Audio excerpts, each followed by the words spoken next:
Broadway, and I'm going to ask you to imagine yourselves as the family in this play. Here's the situation. You're an upper-class family. You have heated political conversations, and the son in the family, as a young man, joins a counterculture organization, which winds up causing a horrific crime. You don't see the son again. It's 20-something years ago. You assume he died. He committed suicide. He's never, ever come back. The authorities never found him. And so the daughter in the family decides to write a memoir describing what happened. And finally, the mother's forced to talk to you. You've never heard this before.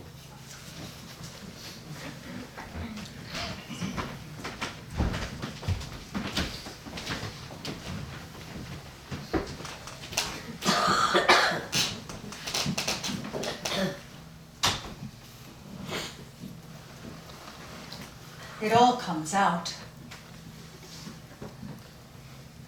He's in the papers. We're in the papers. News people all over the place, camping out, talking to our friends, our family. I go numb. I don't care. I get in the car and I drive all over town looking for him. All over LA.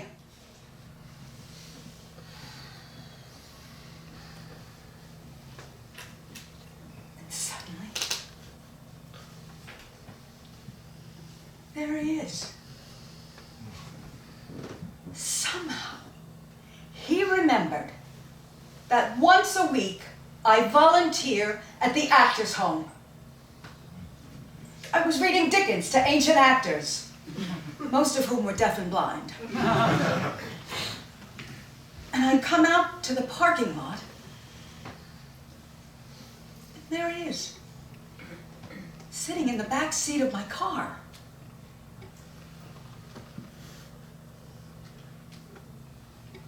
His clothes smelled of that rancid, ripe cheese. Homelessness. And he really is unrecognizable.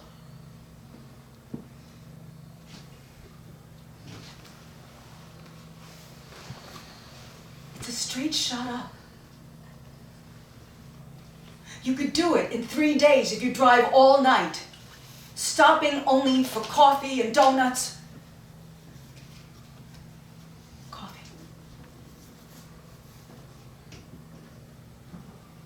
And besides, who's gonna stop a lady in a blue Eldorado convertible with her clean-cut son sitting next to her? He cleaned up so easily. Beard gone. The rags were gone. He looked like he was 15 again. You just put him in a Brooks Brothers shirt and a pair of jeans and comb his hair. It was so easy.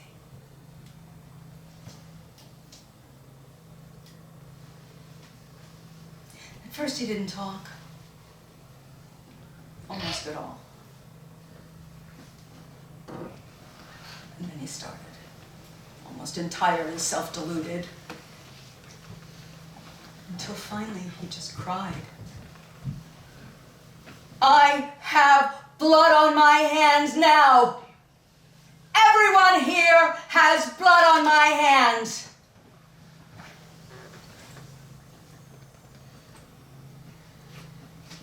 And silence.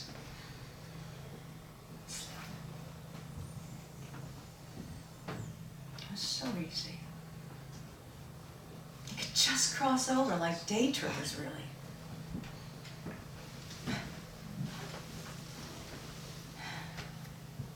That was before terror became the profession that it is today. bless you. Thank you.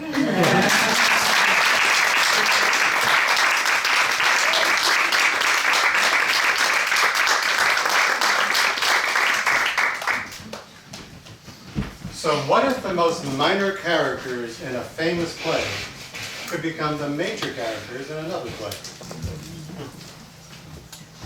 So Hamlet has two college fellows. Their names are? Rosencrantz and Guildenstern. No one said Rosenberg.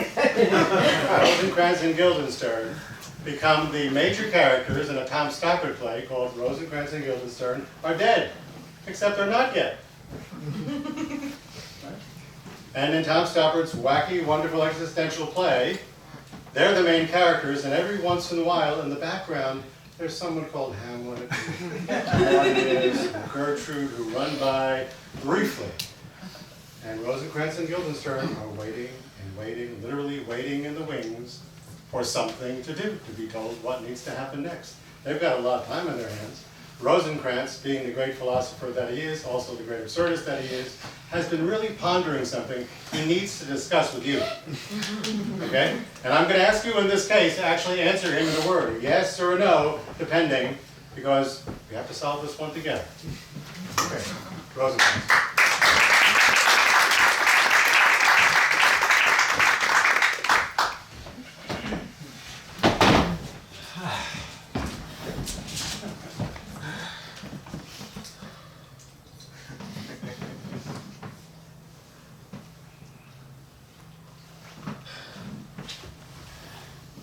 Do you ever think of yourself as actually dead? No. Lying in a box with a lid on it? No. Oh, nor do I, really. It would be silly to be depressed by it. Well, one thinks of it as being alive in a box. One keeps forgetting to take into account the fact that one is dead. This should make all the difference, shouldn't it? Yeah. Well, no, you'd never know you were in a box, would you? It would be, well, it would be just like being asleep in a box. No. Well, not that I'd like to sleep in a box, mind you. Not without any air. Because, yes, you'd wake up dead for a start, and then where would you be? Apart from inside a box. And that's the bit I don't like, frankly. And that's why I don't think about it. Because you'd be helpless, wouldn't you? Yeah. Stuffed inside a box like that. She'd be there forever. Well, no, even taking into account the fact that you're dead, it's not a pleasant thought.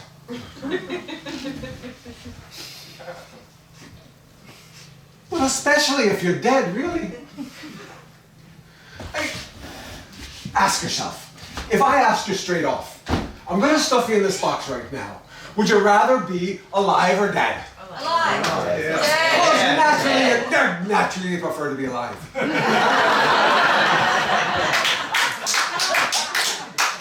You'd have a chance at least.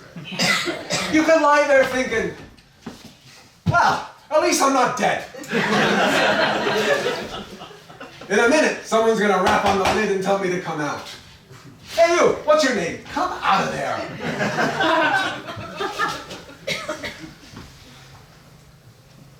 I wouldn't think about it if I were you. You'd only get depressed. Eternity is a terrible thought. I mean, where is it going to end? Ain't dead. Thank you.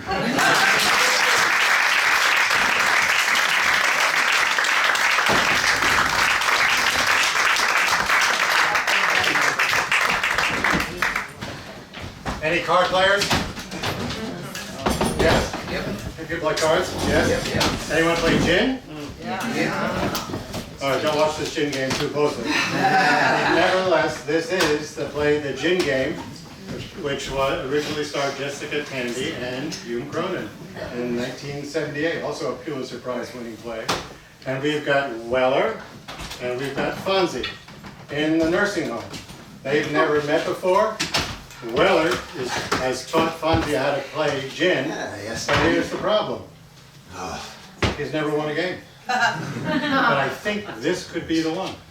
This could be the time when Weller is finally going to win. Who are you cheering for? Please. Weller. Yeah? You going for Weller? Yeah. No. No? Fonzie is here? All right, I expect to hear some cheering as we go through this.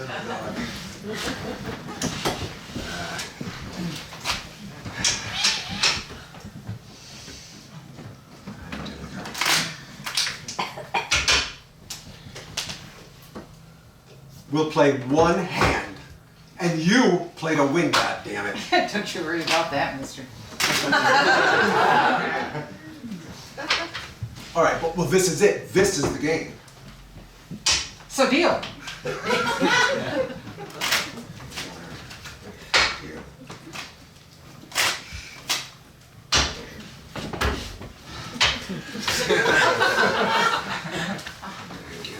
Okay, we have one. Hey, no, one.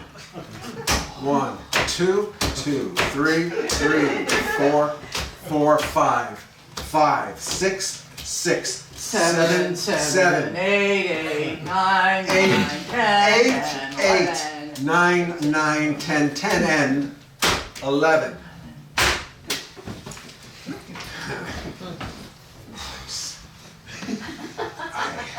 I am gonna beat you this hand.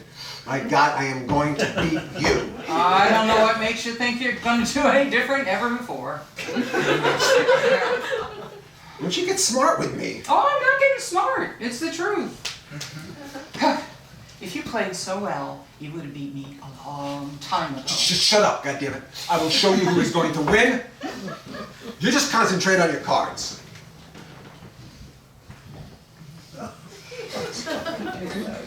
It's your discard.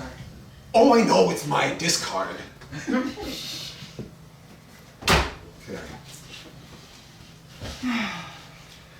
You know, I hope you do lose. I hope you lose so bad. Well, then why didn't you just pick up my discard and gin on me then, huh? You know why? Because you can't do it. Because this time it's gonna take more than luck. You know, it always has to be about bad luck with you, doesn't it, Weller? Play a card. You know, if it wasn't luck, it'd have to be something else. I said play a card. It'd have to be something like, oh, I don't know, maybe you don't play this game as well as you think you do. I don't think that's the case at all. You know, maybe if you,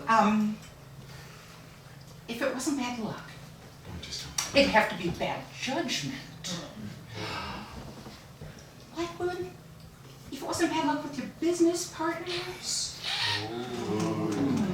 then maybe it'd have to be that you weren't as good at business as you thought you were. You just shut the fuck up. Don't you use that word in my presence. I will use any fucking word that I please. You are just like the one I had. Always with a filthy, foul mouth, and me with a baby, a 2-year-old baby, listening to this filth. Yes, and I'm sure he had a damn good reason for using it too. You know, I fixed his wagon. He came home one night, half a load on, and I had everything he owned right out on the street. Right out on the street. And that was the end of that.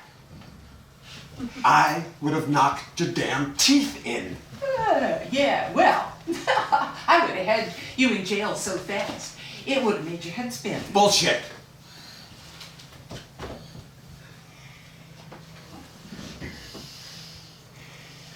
Don't you think I wouldn't? But he was a bit of a coward. Well, you don't have too many nice things to say about the men in your life, do you? I guess I have to admit it. When it comes to men, I've been very unlucky. You've been what? I've been unsuccessful. Well, you've been unlucky. All right. You've been unlucky. Well, you know what? It sounds like you've been having the same kind of bad luck you've been telling me about. But it have to be bad luck, because if it wasn't bad luck, then maybe it would be the fact that it was all right. you. That maybe All you right. are a really self-righteous, vicious, ignorant shrew. All right! You made your point. Now just shut up and play the card.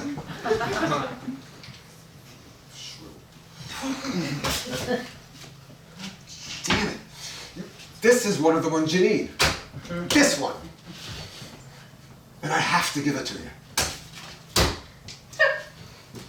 Well, that was stupid. It's just like the one that I had a few plays ago. I didn't have a choice yet, idiot. Idiot! Don't you ever call me an idiot! Don't you ever call me an idiot, you fuck!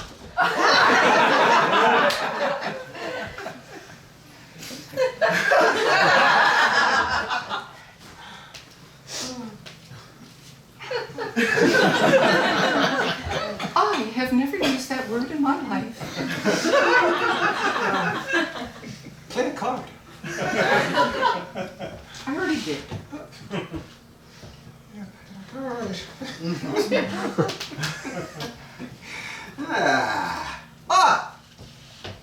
Now we'll see who's stupid. One more card. One more. Now we'll see who is the idiot. Oh, shut up.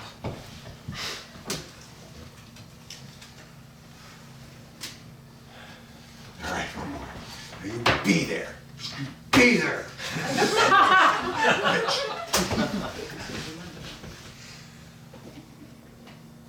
God damn it! So close.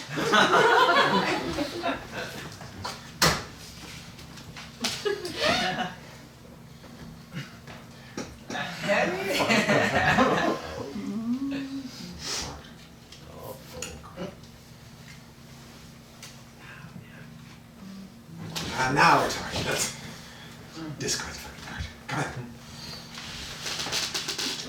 Give me this. Jin!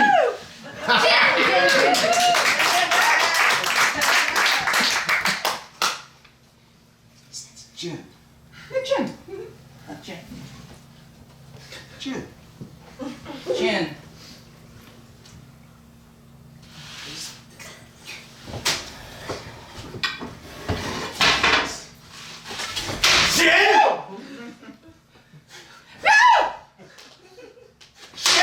Don't hit me, will you?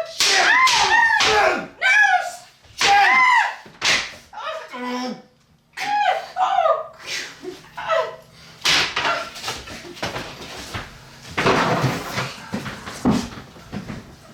Oh, Weller. Oh, no. Thank you.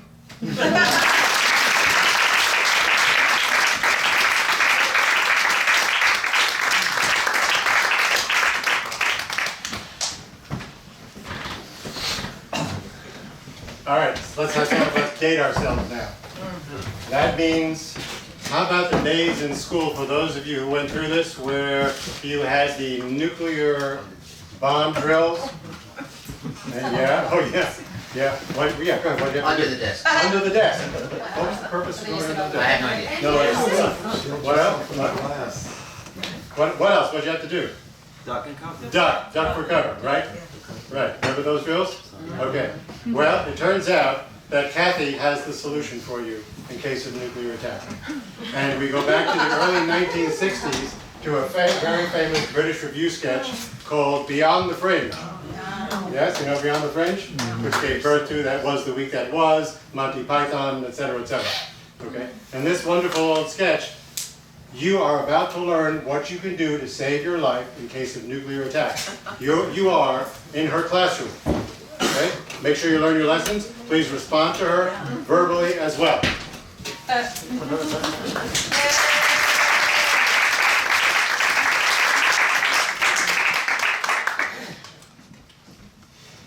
What can we do from a practical point of view in the event of a nuclear attack? Don't know. Well, the first golden rule to remember in hydrogen warfare is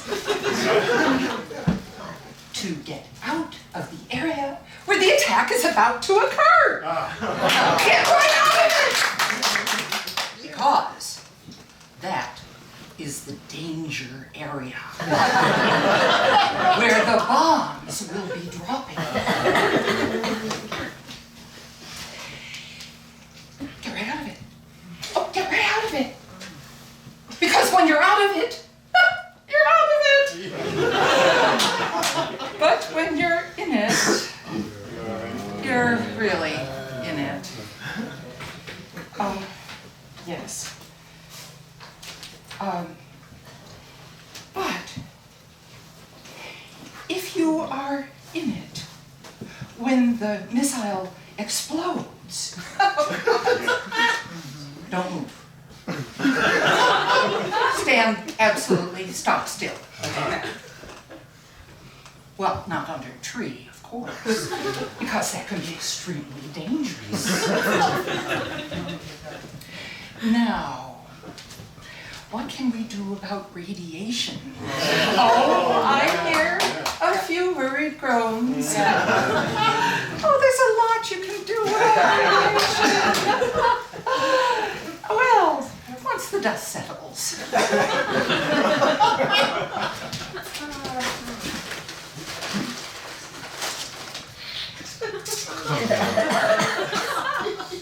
Oh, dear.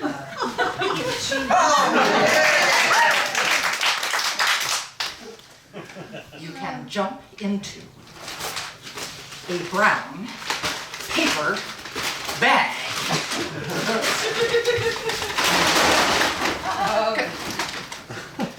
Come help. Just hold it. It's very easy. Very, very easy. Very maneuverable.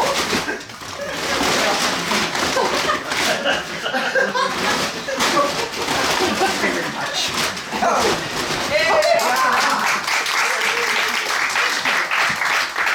Pull it up around you like a shroud. You can do anything you want to inside your brown paper bag. Yes. Yes, so the bomb drops, the dust settles, you jump into your brown paper bag, and then you hop along to your local civil defense leader. And he will tell you exactly where you can go.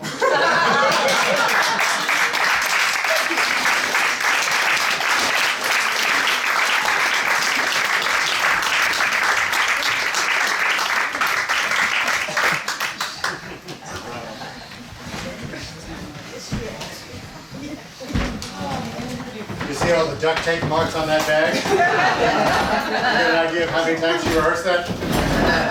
All right, so finally, New York in the early 1970s, a very safe place to live. Okay, you're with me. And so we have Mel and Edma and Neil Simon's The Prisoner of Second Avenue. You love that play? Yes? You know it well? You want to get up? And they're going through hardship after hardship, and in this case, they've just been robbed. They've just been robbed. Yeah, you have the other ones, the water, right? They've just been robbed.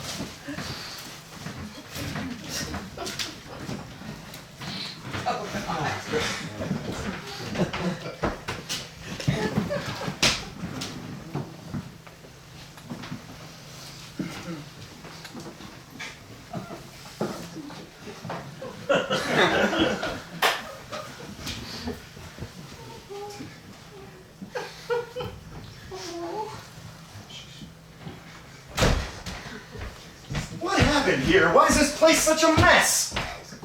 We've been robbed. What do you mean, robbed? Robbed! Robbed! They come in, they take things out! We've been robbed! I don't understand. You mean somebody just came in here and robbed us? What do you think? They made an appointment? We've been robbed! All right, Edna, calm down. I'm just asking a simple question. I mean, what happened? What did they get? I don't know yet. I was out shopping. I was only gone 5 minutes and I found this. You couldn't have been gone 5 minutes. Look at this place. 5 minutes, that's all I was gone. Well, we better call the FBI because it looks like every crook in New York must have been in here. Well, then that's who was here because I was only gone for 5 minutes. Well, when you came back into the building, did you notice anyone suspicious looking? Everyone is suspicious looking in this building. Did you see anyone carrying any packages or bundles? I didn't notice. What do you mean you didn't notice? I'm not looking for someone walking out the door with our television set. They took the television? A brand new color television? Well, they're not looking for 1948 Philcos. It was here. They took it.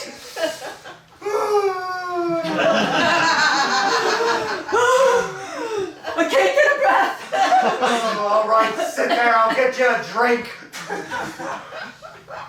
I don't want to drink. A little scotch, it'll calm you down. No, it won't calm me down. They took the scotch.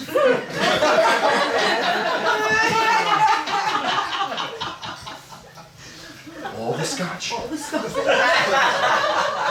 Chivas Regal too? No, they took the cheap stuff and left the Chivas Regal. They cleaned us out. Sons of bitches! Sons of bitches! All in 5 minutes, eh? They must have been gorillas to lift all that in 5 minutes! Leave me alone! Sons of bitches! Stop swearing! The police will be here any minute. I just called them. Did you call the police? Didn't I just say that? Did you tell them we were robbed? Why else would I call the police? I'm not friendly with them. What kind of questions are you asking me? What's wrong with you? All right, Edna, calm down because you're hysterical. I am not hysterical. You're hysterical. You're making me hysterical. Don't you understand? My house has been robbed. Oh, what am I? A boarder? My house has been robbed too. My color television and my Chivas Regal is missing the same as yours. Yeah, well, you didn't walk in and find it. I Oh, did. what's the difference? You found it. There's still nothing to drink and nothing to watch. Stop yelling at me.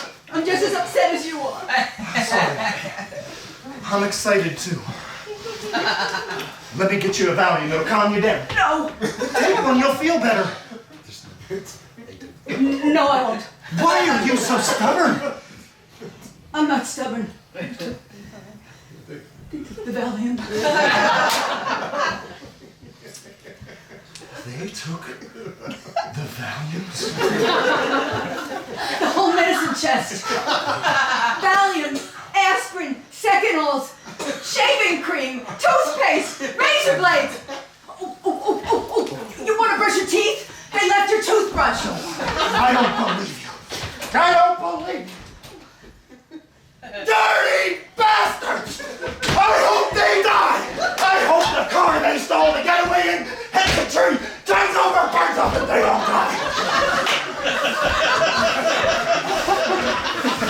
I read about this every day. You can't believe it when it happens to you. A television I can understand. Liquor I can understand, but hairspray! Shaving cream! How much can they get for a roll of dental floss? They must have been desperate. Thank you.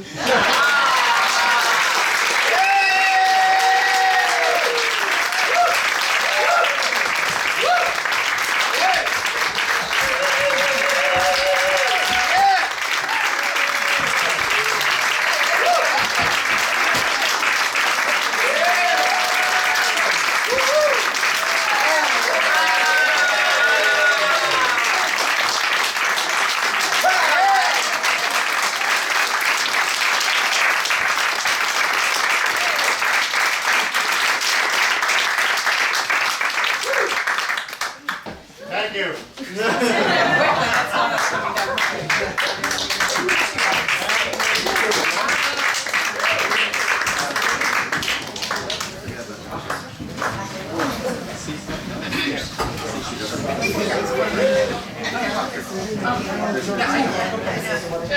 Before you all leave.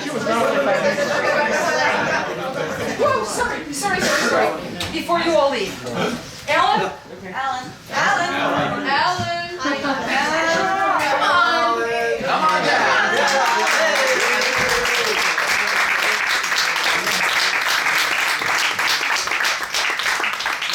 There is somebody very close to you who, even though she was miles and miles and miles and miles away, His daughter. she decided to spearhead a project which is completed here with the help of people in your various classes. And so, this is for you, our dear friend. Mwah.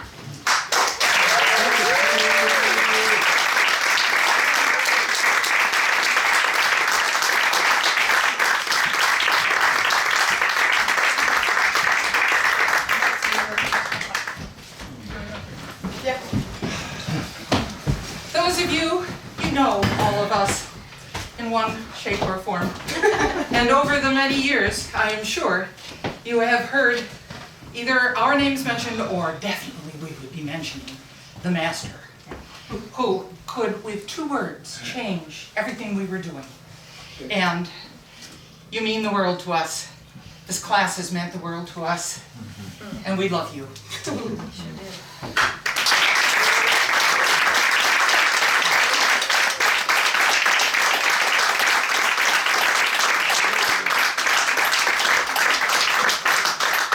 I don't have words. Thank you. It's the first time. Yeah. You weren't taking notes? They're finally grateful. So,